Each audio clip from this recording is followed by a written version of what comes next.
Mendengar nama Umar bin Khattab sudah tidak asing lagi bagi umat manusia, tidak ada yang meragukan kecerdasan sahabat Nabi Muhammad, Khalid bin Walid bin Mughirah dari Bani Makhzum dalam strategi melakukan penaklukan sebuah wilayah.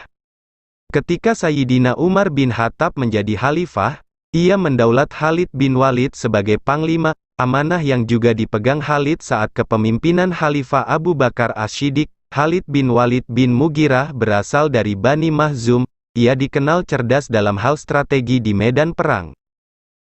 Kala itu Khalid mendapat tugas yang amat berat dari Khalifah Umar, yaitu menaklukkan kekuasaan Persia, imperium besar yang dalam sejarahnya pernah menaklukkan kerajaan Romawi ini mampu ditaklukkan Khalid di bawah perintah Umar bin Khattab. Keberhasilan menaklukkan Persia disambut pesta gemilang oleh seluruh pasukan. Namun, tidak demikian dengan Khalifah Umar, dia membuat kaum muslimin terhenyak ketika tiba-tiba memecat Panglima Khalid. Umar merupakan satu-satunya kepala negara yang berani mengambil keputusan memecat panglimanya yang hebat. Khalifah Umar memecat Khalid bin Walid lantaran khawatir melihat gejala didewa-dewakannya Khalid oleh rakyat. Sang Khalifah juga memikirkan kepentingan pribadi Khalid, karena gejala tersebut bisa merusak moral dan mental Khalid sendiri sebagai manusia yang bisa lupa daratan. Menerima kenyataan dipecat dari jabatan Panglima tidak membuat Khalid berang maupun marah, justru ia ikhlas karena Khalifah Umar justru lebih memahami itu. Khalid pun tetap setia mendampingi Khalifah Umar. Khalifah Umar memang dikenal dengan ketegasannya, tetapi di balik karisma kepemimpinannya, ia merupakan sosok yang sangat sederhana. Maulana Jalaluddin Rumi dalam Al-Masnawi, mengisahkan, bahwa pada suatu ketika seorang penasihat kekaisaran Bizantium dari Konstantinopel datang untuk menghadap Khalifah Umar bin Khattab di Madinah.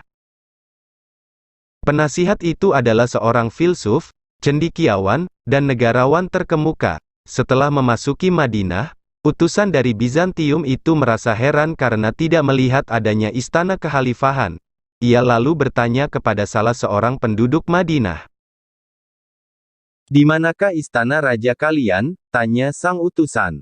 Orang yang ditanya oleh ksatria Bizantium itu hanya tersenyum, dan dijawabnya, "Raja kami tidak memiliki istana megah, karena istana termegahnya adalah hati dan ruhnya sendiri yang senantiasa diterangi oleh cahaya takwa." Utusan kekaisaran Bizantium itu merasa heran. Ia lalu kembali bertanya, "Lalu di manakah raja kalian yang namanya kini tersohor itu, penakluk dua benua, penakluk dua imperium, Persia dan Bizantium itu?" tanya sang utusan. "Tidakkah tadi engkau sadar, di bawah pohon kurma yang baru saja kau lewati itu, seorang lelaki tengah memandikan dan memberikan makan kepada seekor unta?" kata seorang penduduk Madinah. "Mengapa memang?" tanya sang utusan semakin penasaran. "Itulah sang khalifah dambaan kami, Umar ibn Khattab. Ia tengah memberi makan dan memandikan unta milik Baitul Mal, milik anak-anak yatim, dan para janda." Utusan itu kemudian tergetar.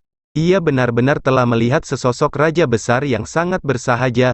"Beritahu aku lebih jauh lagi perihal orang mulia itu," kata sang utusan Romawi.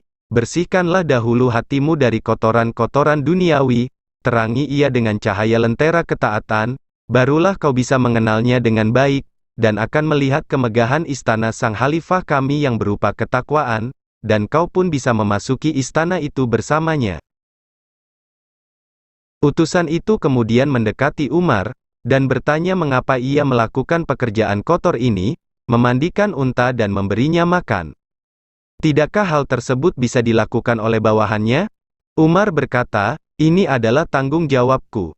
Tuan, unta ini adalah milik anak-anak yatim dan para janda, milik rakyatku yang sepenuhnya menjadi tanggungan dan tanggung jawabku. Aku takut jika kelak Allah akan menanyakan kepadaku sejauh mana aku memimpin rakyat-rakyatku, apakah mereka menderita dan merasa diterlantarkan dan tak diurus olehku." Sang utusan pun kian terguncang.